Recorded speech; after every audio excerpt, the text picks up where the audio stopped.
मोदी जी ने थाली बजवाई, गलत काम करा। दीपक जलवाई, गलत काम करा।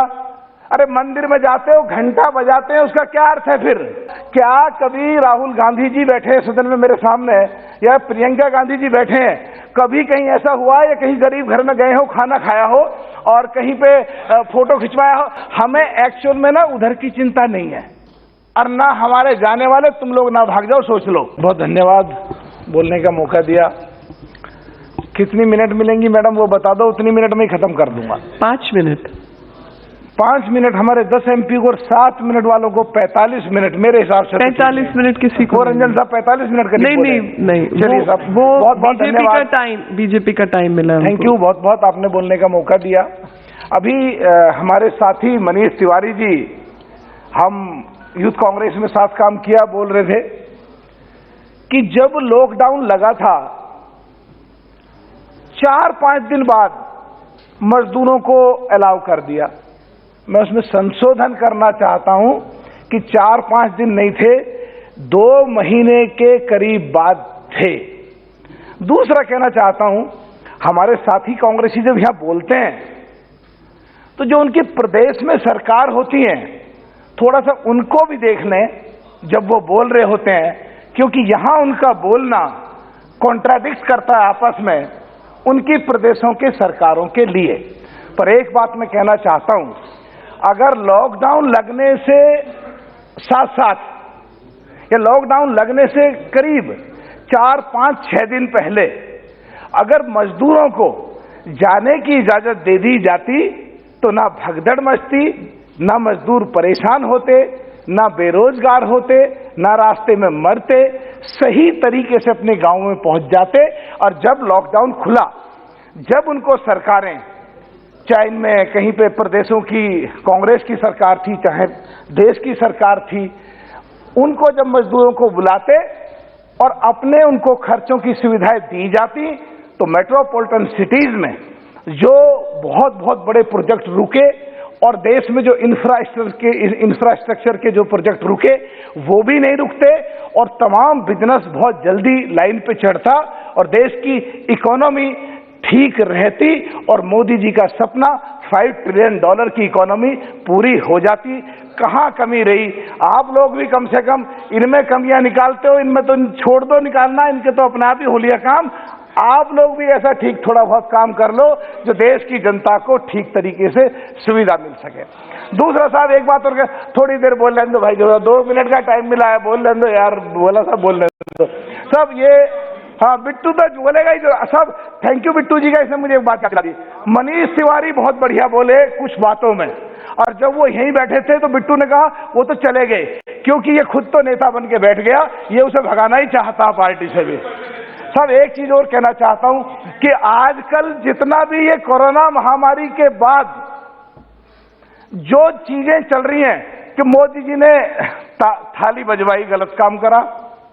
दीपक जलवाई, गलत काम करा। अरे मंदिर में जाते हो, घंटा बजाते हैं, उसका क्या अर्थ है फिर? सुबह के टाइम मंदिर में ज्योत जलाते हैं, पूजा करते हैं, अग्नि जलाते हैं, तो उसका क्या अर्थ है? साइंटिफिक तरीके से या वैचारिक तरीके से अगर मनोबल बढ़ाने का काम कर रहे हैं तो भाई उसकी खिलाफत मत करो। हर जगह खिलाफत करना जरूरी नहीं है, सही बात का समर्थन भी करना चाहिए। साहब, ये जो आज देश में अरे कांग्रेसियों रहने दो, बोलने दो सर। दूसरा जब नंबर आएगा कांग्रेसियों जब बता लेना। दूसरा सर, ज्यादातर देश में हमारे में जो भारतीय संस्कृति और जो जड़ी बूटियां हैं और जो लोग मेहनत कश हैं, जो मजदूर हैं, गरीब हैं, पिछड़े हैं, जो मुलायम सिंह यादव जी बैठे हैं, जो हमारे पिछड़ों के खेतों में काम करते हैं, इम्यूनिटी उनकी स्ट्रांग थी, कुछ जो झटका झेल गई। और कोरोना जब आया तो अंदर उनके जो लड़ाई हुई शरीर में और खून गाढ़ा हुआ है उसके बाद, और लोगों को पता भी नहीं है, बहुत सारी मौतें कुछ हार्ट अटैक से हो रही हैं, कुछ ब्रेन हेमरेज से हो रही हैं। तो इस इंजेक्शन के साथ सरकार ऐसी भी सुविधा उपलब्ध कराए जो गांव देहात में पिछड़े, अति पिछड़े, दलित, अकलियत के लोग, जहां पे बिल्कुल उनको पता भी नहीं है हमारा कोरोना कब आया कब गया, उनको पता भी नहीं है हमारी इम्यूनिटी स्ट्रांग हुई कब हुई, जिनको पता भी नहीं है हमारा खून गाढ़ा हुआ या नहीं हुआ, तो उन लोगों की अगर टेस्ट करा करके और उनको दवाई उपलब्ध कराई जाए जिससे उन लोगों को मौत से बचाया जा सके और हमारे देश के गरीब मजदूरों की और दबे कुचले लोगों की भी रक्षा की जाए। सब एक बार बस आधी मिनट में खत्म कर रहा हूं बात को। एक जो कोरोना के कार्यकाल में सरकार ने बहुत सारे सेक्टर्स को सुविधाएं दी, सुविधाएं उपलब्ध कराई। इसमें जो मजदूर हैं, जो गरीब हैं, उन लोगों की तरफ अकलियत के लोग हैं सोचा जाए, और जो किसान हैं, मुलायम सिंह जी हमेशा किसानों की बात कहते रहे हैं, मायावती जी हमेशा किसानों की, गरीबों की, मजदूरों की बात कहती रही हैं, उनके लिए हमेशा लड़ते रहे हैं। इन कांग्रेसियों की तरह जाके फोटो खिंचा दिया और फोटो चिपका दिया, इससे बहुत दूर रही हैं एकदम हमेशा 100%। अच्छा, अगर देखो हंस रहे हो तो ये बताओ, क्या कभी राहुल गांधी जी बैठे हैं सदन में मेरे सामने या प्रियंका गांधी जी बैठे हैं, कभी कहीं ऐसा हुआ है या कहीं गरीब घर में गए हो, खाना खाया हो और कहीं पे फोटो खिंचवाया हो, कहीं पे गए हो और इनका फोटो ना खींचा हो, वास्तविकता में खबर आई हो, गए फोटो खिंचवाया और वापस आ गए? देखो भाई, देखिए भाई, शोर मचाओगे तो मैं बोलूंगा नहीं, क्या कर सकते हैं? जसबीर जी, मीनाक्षी जी ये सही कह रहे हैं। जसबीर जी, मीनाक्षी जी ये ठीक कह रहे हैं।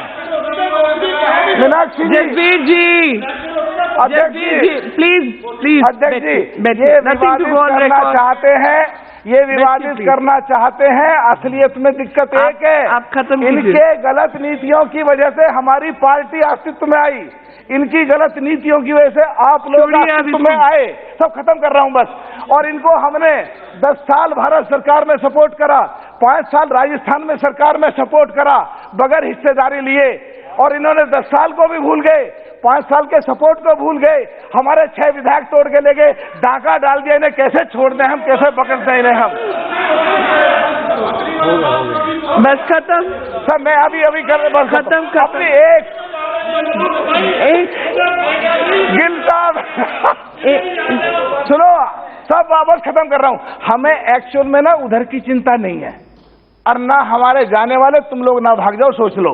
हमें चिंता है देश की, विपक्ष खत्म हो गया, आप लोग पॉजिटिव भूमिका नहीं निभाओगे तो देश को दिक्कत है, गरीबों को दिक्कत है, किसानों को दिक्कत है। असलियत में तुम पे विपक्ष की भूमिका अदा नहीं करी जा रही है। नेक्स्ट डॉक्टर फोटो खिंचवाते हो सब। मैं बस खत्म कर रहा हूँ, आखिरी बात बोल रहा हूँ। गरीब किसान जो है, कोरोना के कार्यकाल में सबको सुविधा दी, सर्वे करा करके जो किसानों का फसल नष्ट हुई, दूध खराब हुआ, सब्जियां गली सड़ी, उनका सर्वे करा के उनकी भी भरपाई कराने के लिए सरकार को कुछ सुविधा देनी चाहिए। Thank you very much.